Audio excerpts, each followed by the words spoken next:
Hi hello నమస్తే welcome to మనం team. Vijayasai Reddy గారు వైసీపీలో జగన్ తర్వాత నెంబర్ 2 లీడర్ అని చెప్పొచ్చు. కానీ అంతటి లీడర్ ఉన్న పలంగా ఎందుకు రాజకీయాలకి గుడ్ బై చెప్పాడు అని తెలుసుకోవడానికి ప్రయత్నం చేద్దాం. ఇప్పుడు మనతో ఉన్నారు ప్రముఖ పొలిటికల్ అనలిస్ట్ అప్పసాని రాజేష్ గారు. సార్ నమస్తే సార్. నమస్తే. సార్, విజయసాయి రెడ్డి గారు జగన్మోహన్ రెడ్డిని వదిలేసి రాజకీయాలకే గుడ్ బై చెప్పాడు. అసలు ఎందుకు ఇంతటి కీలక నిర్ణయం తీసుకున్నట్టు? వాస్తవంగా విజయసాయి రెడ్డి గారి ప్రస్థానాన్ని ఒకసారి మనం గమనించుకుంటే ఆయన సీజన్డ్ పాలిటీషియన్ కాదు.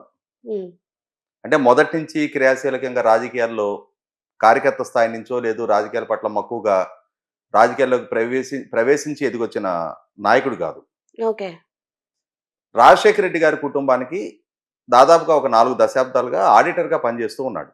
ఉమ్, అలా ఆడిటర్గా పనిచేసే ప్రాసెస్లోనే ఒకసారి రాజశేఖర రెడ్డి గారు రాష్ట్ర ముఖ్యమంత్రిగా పదవి బాధ్యతలు చేపట్టిన తర్వాత ఆ రోజుల్లో రాజశేఖర రెడ్డి గారి కుమారుడిగా ఉన్న జగన్మోహన్ రెడ్డి గారికి ఆస్తులు సమకూర్చడానికి వాళ్ళ వ్యాపార ప్రయోజనాలు పరిరక్షించడానికి ఒక టూల్ లాగా ఉపయోగపడ్డ వ్యక్తి విజయసాయి రెడ్డి. ఓకే. వాస్తవంగా రాజశేఖర రెడ్డి గారి హయాంలోనే ఆ రోజుల్లో వైశ్య బ్యాంకు డైరెక్టర్గా అపాయింట్ అయ్యాడు. డైరెక్టర్గా అపాయింట్ అయిన తర్వాత ఆ బ్యాంకు నుంచి జగన్మోహన్ రెడ్డి గారి కంపెనీలకి లోన్స్ ఇప్పించారు. ఓకే. ఆ తర్వాత ఆ డైరెక్టర్షిప్కి రిజైన్ చేసేసారు. అంటే ఒక స్పెసిఫిక్ పర్పస్ మీద ఓకే.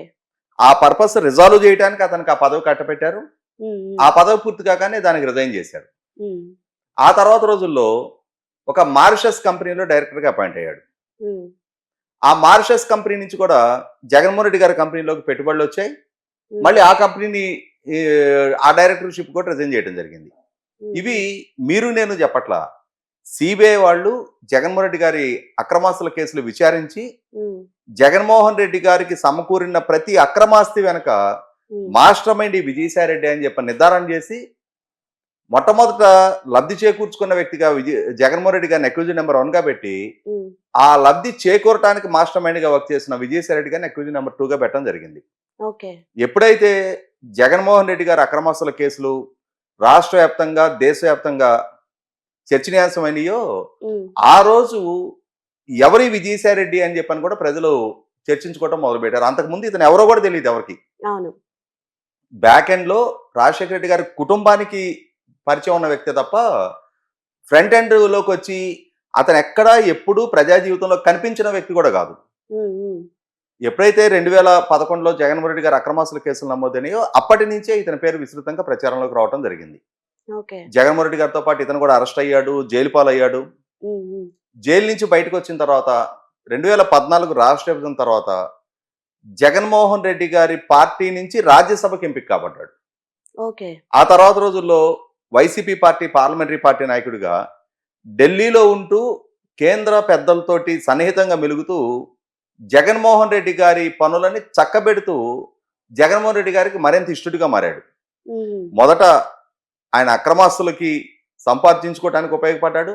ఉమ్, ఉమ్, తర్వాత ఆయనతో పాటు కేసులు పాలయ్యి సెల్మేటు, ఉమ్, ఆ తర్వాత రోజుల్లో పార్టీలో క్రియాశీలకంగా వ్యవహరిస్తూ ఢిల్లీ లెవెల్లో జగన్మోహన్ రెడ్డి గారి పనులు చక్కబెడుతూ జగన్మోహన్ రెడ్డి గారికి ఎప్పుడైతే ఇష్టడిగా మారాడో జగన్మోహన్ రెడ్డి గారు ఏం చేశారంటే పార్టీలోను ప్రభుత్వంలో కూడా తన తర్వాత విజయసాయి రెడ్డి గారు అనే ఒపీనియన్ వాళ్ళ శ్రేణులు మొత్తం కూడా ఇవ్వడం జరిగింది.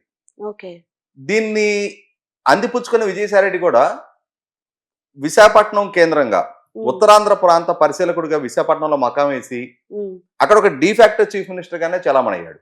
ఉమ్, ఉమ్, అంటే వాస్తవంగా జగన్మోహన్ రెడ్డి గారు 2019 నుంచి 24 దాకా రాష్ట్రానికి ముఖ్యమంత్రిగా పనిచేసిన రోజుల్లో జగన్మోహన్ రెడ్డి గారి తర్వాత ఆ ప్రభుత్వంలో ఆ పార్టీలో ఉమ్, అత్యంత పవర్ఫుల్ వ్యక్తిగా విజయసాయి రెడ్డి ఎమర్జ్ అయ్యాడు. ఉమ్, ఉమ్, తర్వాత రోజుల్లో సజ్జల రామకృష్ణారెడ్డి, వైవి సుబ్బారెడ్డి విజయసాయి రెడ్డిని రీప్లేస్ చేసినా కూడా ఒక సర్టెన్ పీరియడ్ వరకు మాత్రం విజయసాయి రెడ్డి హవా చాలా విస్తృతంగా అంటే కొనసాగింది అనేది వాస్తవం. ఉమ్. సరే, అయితే మండే బెయిల్ క్యాన్సిల్ అవుతుంది అనే వార్తలు వినిపిస్తున్నాయి. ఈ భయంతో ఏమైనా రాజీనామా చేసినట్టు? అంటే మండే రోజే బెయిల్ క్యాన్సిల్ అయిపోద్ది అనేది అంత ఈజీగా జరిగే ఇష్యూ కాదు. ఉమ్, అంటే ప్రస్తుతం కేసుల విచారణ వేగవంతం చేయాలి అనేది డిమాండ్ ఉంది. అలాగే విచారణకు సహకరించకుండా బెయిల్ కండిషన్స్ వైలేషన్ జరుగుతూ ఉంది కాబట్టి బెయిల్ రద్దు చేయమని చెప్పని రఘురామకృష్ణరాజు గారు ఆయన కేసులో ఉమ్, మండేకి కేసు షెడ్యూల్ అయ్యి ఉంది అంతే. ఓకే. వాద ప్రతివాదనలు మోగాల్సి ఉంది. తీర్పు డేటు అనౌన్స్ చేయాలి. కాబట్టి అంతిమంగా గౌరవ సుప్రీంకోర్టు ఏ నిర్ణయం వెలువరిస్తుంది అనేది మనం ఇప్పుడే చెప్పలేము. ఉమ్, కాకపోతే ఒకటైతే ఇక్కడ వాస్తవం ఏంటి అంటే, నేను ఇప్పుడు ఇంతకు ముందు చెప్పిన ఈ భూమికంతా చూస్తే ఉమ్, రాజశేఖర రెడ్డి గారితో జగన్మోహన్ రెడ్డి గారితో అత్యంత సన్నిహిత సంబంధాలు కలిగి ఉండి, ఉమ్, ఒక రకంగా 11 సిబిఐ కేసులు, 7 ఈడీ కేసుల్లో అక్యూజ్ నెంబర్ 1 and 2గా జగన్మోహన్ రెడ్డి గారు, విజయసాయి రెడ్డి గారు కొనసాగుతూ ఉన్నారు. అవును. అంటే ఒక విడదీయటానికి వీలు కాని సాంకేతికంగా జగన్మోహన్ రెడ్డి గారు ఆయన రేపటి రోజున కల్ప్రిట్ గా ప్రూవ్ అయితే, ఉమ్, కేసు న్యాయస్థానం అతన్ని గిల్టీగా అతన్ని నిర్ధారణ చేస్తే ఆటోమేటిక్ గా జగన్మోహన్ రెడ్డి గారితో పాటు విజయసాయి రెడ్డి కూడా కలిపి బుక్ అవ్వాల్సిందే. ఓకే. అంటే ఎవరికెవరు కూడా విడదీయటానికి వీలు కాకుండా ఆ కేసుల్లో సాంకేతికంగా ఇరుక్కుపోయి ఉన్నారు ఇద్దరు. ఉమ్, ఉమ్, మరి ఇంతటి అవినాభావ సంబంధాలు ఉన్న Vijayasai Reddy all of sudden అవును. ఇప్పటికిప్పుడు రాజకీయ సన్యాసం తీసుకున్నాడు. విజయసాయి రెడ్డి జగన్మోహన్ రెడ్డి గారితో విభేదించాడు, జగన్మోహన్ రెడ్డి గారి నుంచి దూరం జరుగుతున్నాడు అని అంటే చాలా విస్తృతంగా చర్చనీయాంశంగా మారింది ఆ అంశం. అవును. అంటే దీని వెనక నిజంగానే ఏదైనా కారణాలు ఉన్నాయా, ఉమ్, నిజంగానే విజయసాయి రెడ్డి జగన్మోహన్ రెడ్డి గారి నుంచి దూరం జరుగుతున్నాడా, ఉమ్, లేదు ఇది కూడా ఏదైనా ఒక ఆర్కిస్ట్రేటెడ్ స్క్రిప్ట్ ప్రకారం నడుస్తా ఉందా? ఓకే. ఎందుకంటే మనం చూసాం గతంలో ఉండవల్లి అరుణ్ కుమార్ గారు ఉమ్, రాష్ట్ర విభజన సందర్భంగా అప్పటికి కాంగ్రెస్ పార్టీ ఎంపీగా ఉన్న ఆయన, నేను కూడా ఇక నుంచి రాజకీయాల నుంచి విరమిస్తున్నా అని చెప్పని ఒక స్టేట్మెంట్ ఇచ్చాడు. అవును. అంటే ఏ పొలిటికల్ పార్టీలోనూ లేడు, ఉమ్, ఉమ్, కానీ అతను రాజకీయాల నుంచి ఎప్పుడు విరమించలా. అతను ప్రెస్ మీట్లు పెట్టి నేను న్యూట్రల్ పర్సన్ అని చెప్పని చెప్పుకునే ప్రాసెస్ లో జగన్మోహన్ రెడ్డి గారి ప్రయోజనాలు పరిరక్షించడానికే అతని పరిజ్ఞానాన్ని మొత్తాన్ని వాడుతూ ఉంటాడు. ఓకే. అంటే అతను చేసే విమర్శలు కూడా ఎలా ఉంటాయంటే, జగన్మోహన్ రెడ్డి గారికి నేమో తమలపాకుతోటి కొడుతూ ఉమ్, జగన్మోహన్ రెడ్డి గారి ప్రత్యర్థులు మాత్రం తలుపు చెక్కతో కొడతా ఉంటాడు. ఉమ్, ఉమ్, అలాగే ఇవాళ విజయసాయి రెడ్డి కూడా రాజకీయాల నుంచి విరమించుకుంటున్నా అని చెప్పని ప్రకటించాడు, కానీ నిజంగానే ఏ రాజకీయ పక్షం పంచం చేరడా? ఉమ్, లేదు ఇప్పుడు న్యూట్రల్ ముసుగులో ఉండి నేను రాజకీయాల నుంచి విరమించుకున్నాను అని చెప్పని జగన్మోహన్ రెడ్డి గారి ప్రయోజనాలు పరిరక్షించడానికి ప్రయత్నం చేస్తూ ఉంటాడా? ఉమ్, లేదు కేంద్రంలో అధికారంలో ఉన్న భారతీయ జనతా పార్టీ పంచం చేరి అక్కడి నుంచి జగన్మోహన్ రెడ్డి గారి ప్రయోజనాలు కాపాడే ప్రయత్నం చేస్తూ ఉంటాడా? ఎందుకంటే ఇక్కడ జగన్మోహన్ రెడ్డి గారికి సమస్యలు ఎర్రజ్ అయితే ఉమ్, ఉమ్, ఆటోమేటిక్ గా విజయసాయి రెడ్డికి కూడా సమస్యల సుడిగుండంలోకి అవును. నెట్టేసుకున్నట్టే. అవును. ఒక ఆత్మహత్యా సదృశమైన నిర్ణయం వాళ్ళ జగన్మోహన్ రెడ్డి తోటి విభేదించి దూరం జరగటం అని అంటే. ఉమ్, అయితే ఇక్కడ రకరకాల స్పెక్యులేషన్స్ ఉన్నాయి. ఉమ్, జగన్మోహన్ రెడ్డి గారు చాలా అవమానించారు అని చెప్పని, ఓకే. అంటే ఇతని లాయల్టీని ఇతని సాక్రిఫైజెస్ ని పరిగణలోకి తీసుకోకుండా ఉమ్, ఉమ్, సజ్జల రామకృష్ణారెడ్డికి, వైవి సుబ్బారెడ్డికి ప్రాధాన్యత ఇచ్చి విజయసాయి రెడ్డిని ఇన్సల్ట్ చేశారు అని చెప్పని, అతనికి మొన్న నెల్లూరులో కంటెస్ట్ చేయడం కూడా ఇష్టం లేదు అని చెప్పని, ఉమ్, అయినా సరే జగన్మోహన్ రెడ్డి గారు సృష్టించిన కంపల్షన్ లో వెళ్ళి పోటీ చేశాడు అని చెప్పని, ఉమ్, అన్నిటికన్నా ముఖ్యంగా ఇప్పుడు కాకినాడ సీపోర్ట్ ఇష్యూ, ఉమ్, ఉమ్, కాకినాడ సీపోర్ట్ ఇష్యూలో కూడా గత కేసులు అంటే అవి ఎప్పుడో 2011-12 సంవత్సరాల్లో నమోదైనవి. అవును. ఇవాళ 2025 సంవత్సరం దగ్గరికి వచ్చేటప్పటికి 24లో కూడా కాకినాడ సీపోర్ట్ యాజమాన్య హక్కుల్ని కేవీ రావు గారి దగ్గర నుంచి అరవిందో వాళ్ళకి బదిలీ చేయించిన అంశంలో విజయసాయి రెడ్డి ప్రమేయం ఉంది అని చెప్పని విక్రాంత్ రెడ్డిని అక్యూజ్ నెంబర్ 1గా, అలాగే విజయసాయి రెడ్డి గారిని అక్యూజ్ నెంబర్ 2గా పెట్టింది. ఓకే. అంటే ఇక్కడ గతంలో జగన్మోహన్ రెడ్డి గారి కేసుల్లో అక్యూజ్ నెంబర్ 2, ఉమ్, మళ్ళీ ఇప్పుడు ఈ కేసులో కూడా అక్యూజ్ నెంబర్ 2గా ఉన్నాడు. అవును. అక్యూజ్ నెంబర్ 2గా ఉండటమే కాకుండా ఇక్కడ ఏమైందంటే అరవిందో వాళ్ళు వచ్చేటప్పటికి తన కుమార్తెని వాళ్ళ కుటుంబానికే ఇచ్చున్నారు. ఓకే. తన అల్లుడికి స్వయాన అన్న శరత్చంద్రారెడ్డి, ఉమ్, అరవిందో యజమాని, ఉమ్, ఉమ్, విజయసాయి రెడ్డి కూతురికి స్వయాన బావ. ఓకే. మరి అటువంటి పరిస్థితుల్లో ఎన్ఫోర్స్మెంట్ డైరెక్టరేట్ కూడా ఇన్వాల్వ్ అయింది. కేవీ రావుకు చేసిన చెల్లింపుల్లో మనీ లాండరింగ్ జరిగింది అని చెప్పనే సూచనతోటి, అనుమానాలతోటి విజయసాయి రెడ్డిని కూడా విచారించడం జరిగింది. ఉమ్, ఇటువంటి పరిస్థితుల్లో ఇదే శరత్చంద్రారెడ్డి రీసెంట్ గా ఢిల్లీ మద్యం కేసులో ఢిల్లీలో అరెస్ట్ అయ్యి నెల తరబడి జైల్లో ఉండొచ్చాడు. ఓకే. మరొకసారి ఈడీ కేసు నమోదుగా అయిన నేపథ్యంలో వాళ్ళ వైపు నుంచి కూడా మనకెందుకు వచ్చిన హెడేక్ ఇది, వాస్తవంగా జగన్మోహన్ రెడ్డికి బినామీగానే అరవింద్ వాళ్ళని ఇన్వాల్వ్ చేసినట్టుగా మనకి కేవీ రావు గారు ఇచ్చిన ఫిర్యాదు ద్వారా నిర్ధారణ అవుతా ఉంది. ఎందుకంటే కేవీ రావు గారిని వైవి సుబ్బారెడ్డి గారి కొడుకు విక్రాంత్ రెడ్డి దగ్గరికి విజయసాయి రెడ్డి గారు పంపించినప్పుడు విక్రాంత్ రెడ్డి చాలా స్పష్టంగా పోర్టు జగన్మోహన్ రెడ్డి గారు కావాలి అనుకుంటున్నారు, you have left no option, నువ్వు సైన్ చేయాల్సిందే అని గన్ పాయింట్ లో నన్ను బెదిరించారు. తప్పని పరిస్థితిలో 2,500 కోట్లు ఖరీదు చేసే పోర్టుని 494 కోట్లకి నేను సంతకాలు పెట్టి రావాల్సిన పరిస్థితి అరైజ్ అయింది అని చెప్పని కేవీరావు ఫిర్యాదు చేశాడు కదా. అంటే ఇక్కడ జగన్మోహన్ రెడ్డి గారి పేరిట పోర్టు తీసుకున్నారు. పోర్టు బదిలీ జరిగిన తర్వాత జగన్మోహన్ రెడ్డి గారిని కలిశారు. విక్రాంత్ ఏది చెప్తే అది చెయ్యని కూడా జగన్మోహన్ రెడ్డి చెప్పినట్టుగా కేవీరావు ఫిర్యాదులో మెన్షన్ చేశాడు.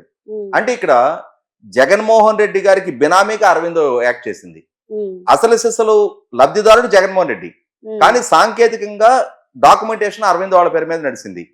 ఇవాళ కేసులో అరవింద్ వాళ్ళు బుక్ అయ్యే పరిస్థితులు, మనీ లాండరింగ్ జరిగింది అని అంటే మరొకసారి శరత్చంద్రారెడ్డి జైలుకి వెళ్లాల్సిన పరిస్థితులు ఉత్పన్నమవుతా ఉన్నాయి. ఇటువంటి పరిస్థితుల్లోనే ఈ అంశం నుంచి బయటపడాలి అనే ఉద్దేశంతో విజయసాయి రెడ్డి ప్రమేయంతో కేవీరావు గారితో చర్చలు జరిపి మళ్ళీ తిరిగి అరవింద్ వాళ్ళ నుంచి కాకినాడ సీపోర్ట్ యాజమాన్య హక్కుల్ని కేవీరావు గారికి బదలాయింపు చేసినట్టుగా మనం 3 రోజుల క్రితమే పేపర్లో వార్తలు చూడటం జరిగింది. అంటే ఈ అంశాల నేపథ్యంలో మరి నేను బినామీగా వాళ్ళ పేరు పెట్టా, ఇవాళ నన్ను కన్సల్ట్ చేయకుండా మీరు ఎలా రాజీ చేసుకుంటారని చెప్పని జగన్మోహన్ రెడ్డి గారితో ఏదైనా విభేదాలు పడుచుకునియా? ఎందుకంటే ఆర్థికంగా తనకు ఒక నష్టం జరుగుతుంది అని అంటే జగన్మోహన్ రెడ్డి గారి రియాక్షన్ ఎలా ఉంటుంది అనేది మనందరం వినున్నాం, చూస్తున్నాం. కాబట్టి ఇవాళ ఏది ఏ కారణమైనా సరే ఇవాళ విజయసాయి రెడ్డి జగన్మోహన్ రెడ్డి గారి నుంచి దూరం జరుగుతున్నాడు అని అంటే మరి దూరం జరగగానే వీళ్ళ మీద ఉన్న ఆరోపణలు, కేసులు, వీళ్ళ ద్వారా జరిగిన కబ్జాలు, విశాఖపట్నం కేంద్రంగా విజయసాయి రెడ్డి ద్వారా జరిగిన ఆస్తుల అన్యాక్రాంతాలు, ఇవన్నిటికీ కూడా క్లీన్ చిట్ ఇచ్చినట్టే భావించాలా? ఇవాళ అతను రాజకీయాల నుంచి విరామం తీసుకొని ఉండొచ్చు, కానీ గత 5 సంవత్సరాల కాలంలో విశాఖపట్నం కేంద్రంగా అంటే చీమల పుట్టలోకి పాములు చేరినట్టుగా ఎవరెవరో కష్టార్జితమైన ఆస్తుల్ని, ఎవరెవరో కష్టార్జితమైన సంస్థల్ని విజయసాయి రెడ్డి బెదిరించి బలవంతంగా తన అనుయాయులకి అన్యాక్రాంతం చేయించాడని చెప్పిన ఆరోపణలు ఉన్నాయి. ఇదే విజయసాయి రెడ్డి మాన్సాస్ ట్రస్ట్ ఇష్యూలో కూడా ఏలుబెట్టి సంచయిత నామం తీసుకొచ్చి దేశంలోనే ఇంటిగ్రిటీ ఉన్న పాలిటీషియన్ గా పేరున్న అశోక్ గజపతిరాజు గారిని ఎంత అవమానకరంగా వ్యాఖ్యలు చేసింది కూడా రాష్ట్రం చూస్తుంది. భారతీయ జనతా పార్టీ రాష్ట్ర శాఖ అధ్యక్షురాలు పురంధరేశ్వర గారిని, చంద్రబాబు నాయుడు గారిని, పవన్ కళ్యాణ్ గారిని, నారా లోకేష్ ని, మీడియా సంస్థల అధినేతలైన రామోజీరావు గారిని, రాధాకృష్ణ గారిని, బిఆర్ నాయుడు గారిని వంటి వాళ్ళని కూడా అత్యంత జుగుసాకరమైన పదజాలంతో ఇతను విమర్శించిన తీరు కూడా చూసాం. రీసెంట్ గా ఒక 1.5 month బ్యాక్ మేము మళ్ళీ తిరిగి అధికారంలోకి వచ్చిన తర్వాత అప్పటికి చంద్రబాబు నాయుడు బతికుంటే, అండర్లైన్ మై వర్డ్స్, బతికుంటే మేము చంద్రబాబుని అరెస్ట్ చేస్తామని చెప్పని ఇతను స్టేట్మెంట్ ఇవ్వడం జరిగింది. మరి నువ్వు రాజకీయాల నుంచి విరమించుకోవటానికి నిర్ణయం తీసుకున్నాడువి, నాకు చంద్రబాబు నాయుడు తోటి వ్యక్తిగత వైరం లేదు, పవన్ కళ్యాణ్ తోటి మిత్రత్వం ఉంది అని చెప్పని చెప్పుకొని ఇవాళ చలామణి అయ్యే ప్రయత్నం చేస్తున్నాడువి, ఎందుకు అటువంటి స్టేట్మెంట్లు ఇచ్చావు? నీ స్థాయి తెలుసుకోకుండా ఒక సామాన్య ఆడిటర్వి జగన్మోహన్ రెడ్డి గారికి ఇష్టడు అయ్యావన్న ఏకైక కారణంతో, ఆయన అక్రమాస్తుల కేసుల్లో ఆయనతో పాటు కో-అక్యూజ్డ్ అని చెప్పనే ఏకైక కారణంతో ఆయన నీకు ప్రజా జీవితంలో కనీసం ఎప్పుడో ఒక వార్డు మెంబర్ కూడా గెలవకున్నా కూడా నిన్ను ప్రభుత్వంలో పార్టీలో కీలక స్థానంలో కూర్చోబెడితే అంత ఒళ్ళు బొంగిపోయి ఇష్టారీతిన అహంకారపు వ్యాఖ్యలు చేసావు, ఆ విధంగా నడుచుకున్నావు, ఆ విధంగా అధికార దుర్వినియోగానికి పాల్పడ్డావు, ఒక రాజ్యాంగేతర శక్తిగా వ్యవహరించావు. ఇవాళ రాజకీయాల నుంచి విరమించుకున్నాను అని చెప్పని ఈ విధమైన స్టేట్మెంట్ ఇవ్వడం ద్వారా నిన్నటి నుంచి ప్రజల్లో జరుగుతున్న చర్చ ఏంటి అంటే 1000 ఎలుకలు తిన్న పిల్లి కాశీయాత్రకి వెళ్ళిందంట. ఇవాళ విజయసాయి రెడ్డి కూడా రాజకీయాల నుంచి విరామం ప్రకటించడం అని అంటే దానితోటే పోల్చి చూడాలని చెప్పని చర్చించుకుంటా ఉన్నారు. Okay, thank you sir.